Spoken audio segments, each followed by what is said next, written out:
This is a Bateson PT66 hydraulic tilt bed car transporter trailer, and in this video I'm just going to show you a few tiny little modifications I've made to make this trailer even quieter.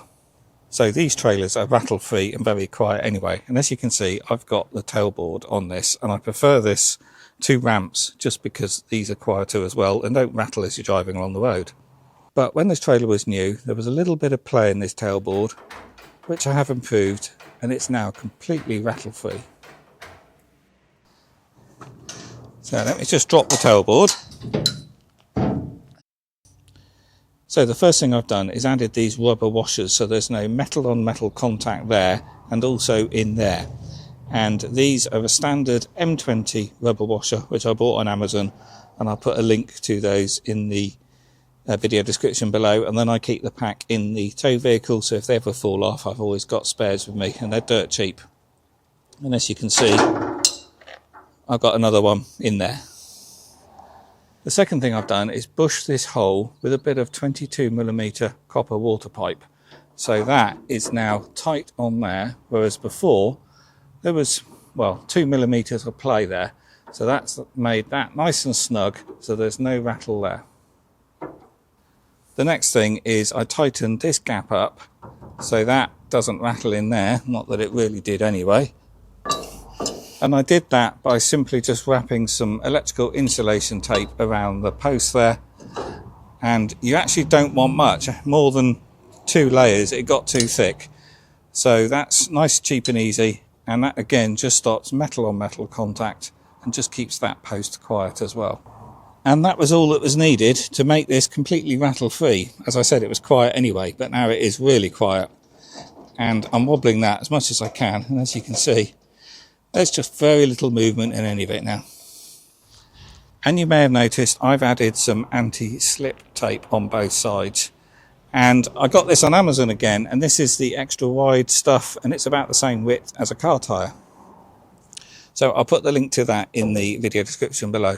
So that just makes it a little bit safer when you're loading vehicles in the wet. And I also had an issue when I was loading our own car when we had a puncture on the roadside and the rear tyre was utterly flat, and I struggled to load the car. The front wheel started losing traction because the flat wheel wouldn't get over the tailboard properly. And that was before I had the winch fitted and I didn't have that tape. So I think that tape would have resolved the issue. Wasn't a big issue, we managed to just give the car a push and it loaded just fine. But this is cheap stuff and very easy to apply, and I just cut the holes with a normal knife and used a hot air gun just to melt it a bit to mould it around the raised holes, and it looks like it's original. It works very well. So the next thing I'll show you, which may help some, is winch covers. So as you can see, I fitted this Stealth 1350 pound winch at the front. It is a bit of an overkill for the trailer, but anyway, that winch was cheaper than buying a smaller winch, and it came with a winch cover.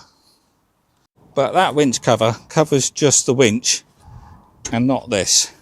So what I've done is had this winch cover made, and this was incredibly cheap. It's from a company called Covers and All, and you can choose the material, and I went with the higher grade, thicker fabric with an elasticated opening, and this is just a rectangle to cover the whole area. And this was only £20 including VAT, which is incredibly cheap for a custom made cover, and it's much better material than the original. And then this cover covers everything, keeps it all clean and dry and stops it rusting.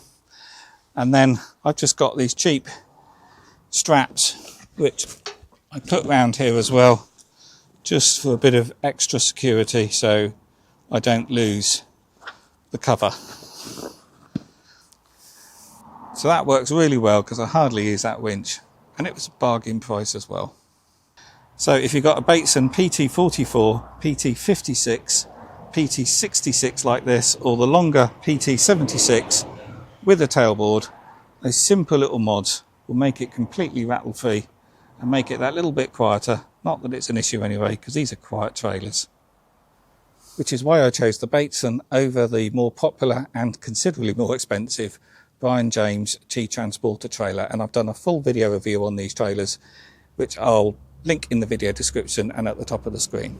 So are there any other mods that people have done to their Bateson PT trailers? Let me know in the comments below. I did see that someone had made a customised headboard that curved round to protect your vehicle on the trailer and stop any mud and water flying up from your tow vehicle. And I have seen that some people have made up extension bars so they can hang the tailboard down at an angle to allow a vehicle to overhang the rear. So that'll do for this video. If you found it useful, please do click the thumbs up. That really does help, and do subscribe to the channel. Okie doke, I'll see you on the next one.